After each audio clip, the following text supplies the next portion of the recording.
السلام علیکم معزز سامعین، اب سن رہے ہیں اسلامی معلومات افضل کے ساتھ۔ آئیے چلتے ہیں ہم اپنی اگلی قسط کی طرف۔ ویڈیو شروع ہونے سے پہلے ہمارے چینل کو لائک اور سبسکرائب ضرور کر دیں، شکریہ۔ عبد المطلب نے ان تیروں کو لیا اور کعبہ میں آئے۔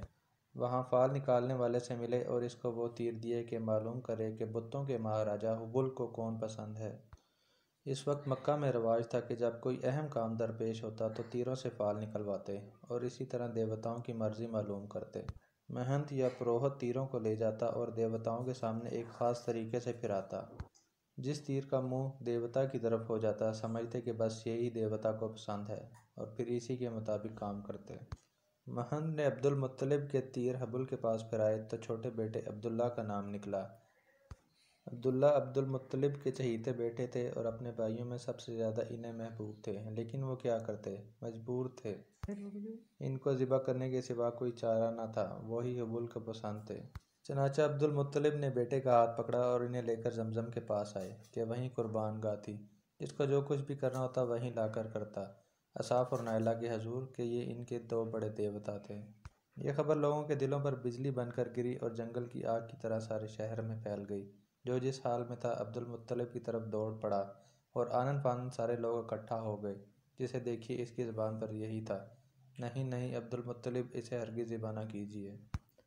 عبد المطلب عجیب کشمکش میں پڑ گئے، بولے میں تو نظر مان چکا ہوں، نظر پوری کرنا ضروری ہے، آخر میں کروں تو کیا کروں؟ جواب ملا، اگر مال فدیہ بن سکے تو ہم راضی ہیں، اونٹ ذبح کرنے سے کام بن جائے تو اس کے لیے بھی تیار ہیں۔ چنانچہ لوگ بہت دیر تک سوچتے رہے اور آپس میں مشورہ کرتے رہے کہ کیا کریں۔ پھر طے ہوا کہ یثرب کے اطراف میں ایک نجومی عورت ہے، گتھیاں سلجھانے میں ماہر ہے، چل کر اس سے پوچھا جائے۔ لوگ گئے، اس عورت سے ملے اور اس کو سارا حال بتایا۔ سب کچھ سن لینے کے بعد اس نے پوچھا، کسی قیدی کو چھڑانا ہو یا کسی مجرم کی جان بچانی ہو تو کتنا فدیہ دیتے ہو؟ لوگوں نے کہا 10 اونٹ۔ عورت نے کہا، لوگوں نے ایسا ہی کیا، 10 اونٹ اور عبداللہ کے نام کا کرہ ڈالا تو عبداللہ کا نام نکلا۔ 10 بڑھا دیے، پھر عبداللہ کا نام نکلا۔ 10 مزید بڑھا دیے، پھر بھی عبداللہ کا نام ہی نکلا۔ لوگ اسی طرح 10 بڑھاتے رہے اور عبداللہ کا نام ہی نکلتا رہا۔ ادھر عبد المطلب کھڑے عاجزی کے ساتھ دعا میں مصروف تھے، خدایا فدیہ قبول کر لے، خدایا عبداللہ کی جان بچا لے۔ جب بڑھتے بڑھتے 100 اونٹ ہو گئے تو کرہ اونٹوں کے نام نکل آیا۔ اب کیا تھا، لوگ خوشی سے اچھل پڑے۔ عبد المطلب کو ہر طرف سے مبارکباد دی جانے لگی، مبارک ہو عبد المطلب، اللہ نے بیٹے کا فدیہ قبول کر لیا۔ لیکن عبد المطلب ابھی مطمئن نہ ہوئے اور دوبارہ کرہ ڈلوا دیا کہ کوئی شبہ نہ رہ جائے، خدا کی مرضی کیا ہے صاف صاف معلوم ہو جائے۔ پھر جب پوری طرح اطمینان ہو گیا تو اونٹ ذبح کیے اور وہیں چھوڑ دیے گئے کہ جو چاہے ان سے فائدہ اٹھائے۔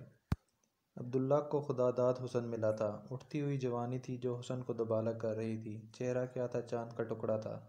ہر دیکھنے والی آنکھ ان پر فدا تھی اور بہتیری عورتیں ان سے شادی کی آرزومند تھیں۔ نظر والا واقعہ ہوا تو گھر گھر اس کا چرچا ہو گیا۔ اس سے ان کی عظمت اور بڑھ گئی اور سب دل و جان سے انہیں چاہنے لگے۔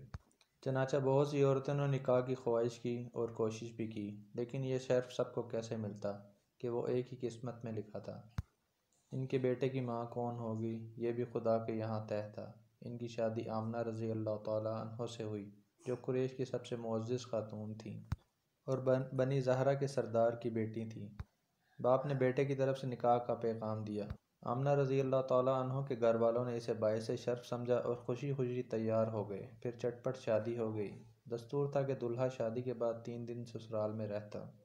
عبداللہ بھی 3 دن سسرال میں رہے، پھر گھر چلے آئے۔ ساتھ میں دلہن بھی آئی۔ اس وقت عبداللہ کی عمر تقریباً 17 سال تھی۔ شادی کو ابھی کچھ ہی دن ہوئے تھے کہ تاجروں کا ایک کارواں شام جا رہا تھا، اس کے ساتھ عبداللہ بھی ہو لیے۔ پھر واپسی میں مدینہ سے گزرے، جہاں ان کے باپ کا ننیال تھا۔ تھکے تو تھے ہی، دم لینے کے لیے ٹھہر گئے، اتفاق سے بیمار پڑ گئے۔ ساتھیوں نے انہیں وہیں چھوڑ دیا اور مکہ کا رخ کیا۔ وہاں پہنچ کر باپ کو بیماری کی خبر دی۔ عبد المطلب نے بیماری کا حال سنا تو فوراً بڑے بیٹے حارث کو مدینہ دوڑایا کہ وہاں جا کر بھائی کی تیمار داری کریں اور جب وہ اچھے ہو جائیں تو اپنے ساتھ لے کر آئیں۔ لیکن افسوس، حارث نے اپنے بھائی عبداللہ کو نہ دیکھا۔ وہ انہیں اپنے ساتھ مکہ نہ لائے کہ باپ کی آنکھیں ٹھنڈی ہوتیں، دلہن کے دل کو قرار آتا اور قوم کو تسکین کا سامان ہوتا۔ کیا کرتے، قسمت ہی ناک تھی۔ کچھ دن پہلے ہی عبداللہ کا انتقال ہو چکا تھا اور جسم سپرد خاک ہو چکا تھا، باپ سے دور، دلہن سے دور۔ قوم سے دور، دور، بہت دور۔ حارث واپس آئے تو عبداللہ کی بجائے عبداللہ کی موت کی خبر لائے۔ کسے معلوم تھا کہ شام کا یہ سفر سفر آخرت بننے والا ہے، اور جہاں عبداللہ کی جان بچانے کی تدبیر کا سراغ لگا تھا، وہیں اللہ کا فرشتہ پروانہ موت لے کر اترنے والا ہے۔ مدینہ جہاں سے لوگ کل عبداللہ کی نئی زندگی کا پیغام لے کر آئے تھے، آج وہیں سے عبداللہ کی وفات کی حسرتناک خبر آ رہی ہے۔ خبر بڑی دردناک تھی۔ نوجوان کی موت، وہ بھی عبداللہ جیسے نوجوان کی، جس نے سنا تڑپ اٹھا۔ عبداللہ نے نئی زندگی پائی تھی۔ ان کی جان بچنے پر سب کو غیر معمولی خوشی تھی۔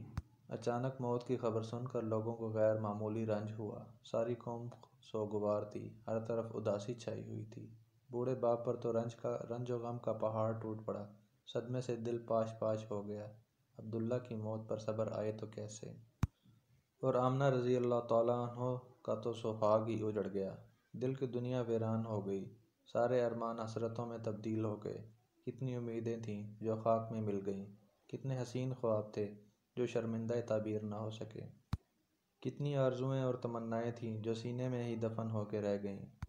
کل جو خاتون قریش کی نازنینوں کی نگاہ میں قابل رشک بنی ہوئی تھی، آج اس کی حالت قابل رحم تھی۔ جو سر دوسرے سروں کے درمیان شرف و عزت سے اونچا ہو رہا تھا، آج وہ رنج و غم سے وبال دوش بنا ہوا تھا۔ عبداللہ کا انتقال ہوا تو آمنہ رضی اللہ تعالیٰ عنہ امید سے تھیں۔ اللہ کی قدرت، کچھ ہی پہلے حبل دیوتا عبداللہ کی جان لینے پر تلے ہوئے تھے، مگر اللہ نے انہیں بھینٹ چڑھنے سے بچا لیا۔ اس وقت تک ان کے پاس اللہ کی ایک عظیم امانت تھی۔ اب وہ امانت آمنہ رضی اللہ تعالیٰ عنہ کو سونپی جا چکی تھی۔ عبداللہ سے اللہ کا جو کام لینا منظور تھا وہ پورا ہو گیا، تو اللہ نے انہیں اٹھا لیا۔ اب کوئی فدیہ کام نہیں آ سکتا تھا۔ تقدیر کا فیصلہ اٹل تھا۔ ہوئی پہلوئے آمنہ سے ہویدا، دعائے خلیل اور نوید مسیحا۔ دوشنبہ کا دن تھا اور ربیع الاول کی 12 تاریخ تھی کہ آمنہ کے یہاں ولادت ہوئی۔ نومولود بچہ بہت ہی خوبصورت تھا، چاند بھی اس کے سامنے پھیکا تھا۔ آمنہ رضی اللہ تعالیٰ عنہ نے اپنے خسر عبدالمطلب کو خبر کی کہ آ کر پوتے کو دیکھ لیں۔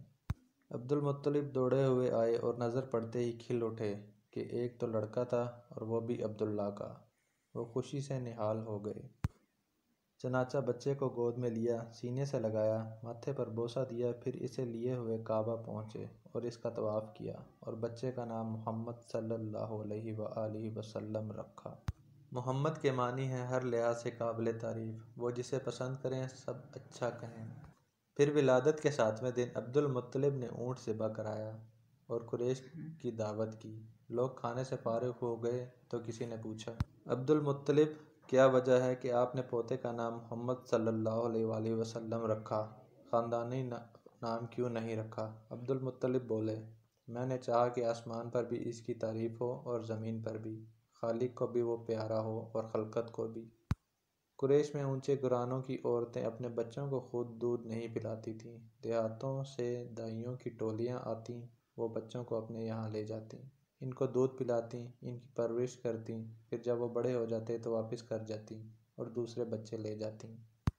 اس سے بچے خوب تندرست رہتے اور فصیح عربی بھی سیکھ لیتے۔ مگر دائیوں کے آنے کے موسم متعین تھے۔ محمد صلی اللہ علیہ وآلہ وسلم کی ولادت ہوئی تو اس وقت کوئی دائی نہ ملی۔ عبداللہ کا بھائی تھا ابو لہب، اس کی ایک باندی تھی صوبیہ۔ 2-3 دن آمنہ نے خود دودھ پلایا، پھر بچے کو ثویبہ کے حوالے کر دیا کہ جب تک کوئی دائی نہ ملے اس کو وہ دودھ پلائے۔ ثویبہ نے بس کچھ ہی دن دودھ پلایا تھا کہ قبیلہ بنی سعد کی دائیاں آ گئیں۔ دائیاں بچے تلاش کرنے لگیں، وہ گھروں میں جاتیں، ماؤں کو اپنی خدمت پیش کرتیں۔ مائیں جس کو پسند کرتیں اپنا بچہ اس کے حوالے کر دیتیں۔ ساری ماؤں نے دائیاں چن لیں اور ساری دائیوں کی گودیں بھر گئیں۔ ہاں صرف ایک دائی رہ گئی اور کسی نے نہ پوچھا، اس لیے کہ ذرا کمزور اور لاغر تھی، مفلسی کا بھی شکار تھی۔ یہ تھی ابو زبیب کی بیٹی حلیمہ، اور بچہ بھی صرف ایک ہی رہ گیا تھا۔ دائیاں اس سے دور ہی رہیں اور کوئی اسے لینے کے لیے تیار نہ تھا۔ وہ بچہ تھا عبداللہ کا بیٹا محمد صلی اللہ علیہ وآلہ وسلم۔ اس کے ساتھ ہی مجھے دیجیے اجازت، اگلی قسط کے ساتھ بہت جلد حاضر ہوں گا انشاءاللہ۔ اللہ آپ کا حامی و ناصر ہو۔ اللہ حافظ۔